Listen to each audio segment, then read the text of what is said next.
Assalamualaikum, hai semua, bagaimana kabar kalian? Perkenalkan, saya Verina Windy Sesmita dari kelas 11 IPS 1. Di sini saya akan menjelaskan materi tentang faktor pendorong dan faktor penghambat perdagangan internasional. 1. Faktor pendorong. Berlangsungnya perdagangan internasional disebabkan oleh beberapa faktor, yaitu A. Perbedaan sumber daya alam. Setiap negara memiliki sumber daya alam yang berbeda. Indonesia memiliki banyak sumber daya alam, antara lain kayu, minyak bumi, batu bara, timah, dan karet, tetapi belum memiliki kemampuan yang memadai untuk mengolahnya. Hal ini mendorong Indonesia untuk mengekspor bahan mentah atau bahan baku ke negara lain untuk diolah. B. Perbedaan selera. Perbedaan selera salah satu faktor pendorong perdagangan internasional. Misalnya, Indonesia banyak menghasilkan buah apel, sedangkan masyarakat Indonesia lebih suka buah apel dari New Zealand dari Australia. Sehingga untuk memenuhi selera masyarakatnya, Indonesia harus mengimpor apel New Zealand dari Australia sehingga terjadi perdagangan di antara kedua negara tersebut. C. Perbedaan penguasaan teknologi. Perbedaan penguasaan teknologi faktor pendorong perdagangan internasional keempat adalah penguasaan teknologi.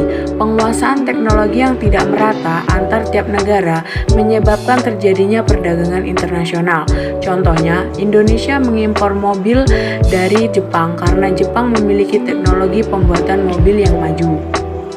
D. Pemenuhan kebutuhan nasional.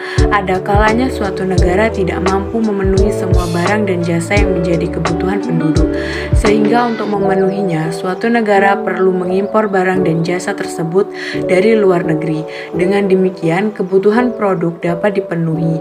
Hal ini menjadikannya sebagai salah satu faktor pendorong perdagangan internasional. 2. Faktor penghambat. Faktor penghambat perdagangan internasional yaitu A. Rendahnya kualitas SDM. SDM yang rendah juga menjadi faktor penghambat perdagangan internasional, di mana tingkat pendidikan berpengaruh terhadap kualitas produksi. Apabila suatu negara kaya akan hasil alam, tetapi tidak memiliki SDM yang baik dalam mengolahnya, tentu produk yang dihasilkan juga rendah. Nantinya hal ini akan berdampak pada nilai jual hingga sulit bersaing dengan produk yang serupa diproduksi negara lain. B. Sulitnya proses pembayaran. Faktor penghambat perdagangan internasional lainnya yaitu proses pembayaran yang sulit dengan resiko yang besar.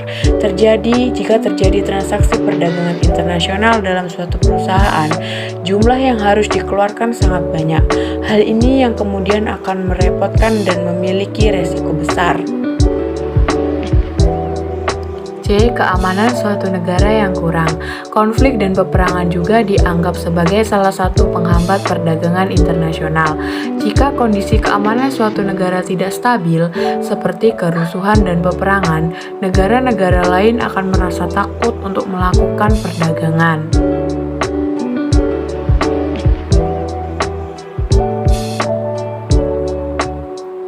D. Kebijakan ekonomi internasional atau regional. Faktor penghambat perdagangan internasional selanjutnya adalah adanya kebijakan lembaga ekonomi internasional, organisasi perdagangan internasional, baik regional maupun internasional. Seperti dua mata pisau, di sisi lain menimbulkan keuntungan, di sisi lain juga jadi faktor penghambat perdagangan internasional. Jadi, itu tadi penjelasan faktor-faktor perdagangan internasional. Semoga bermanfaat dan terima kasih sudah menonton.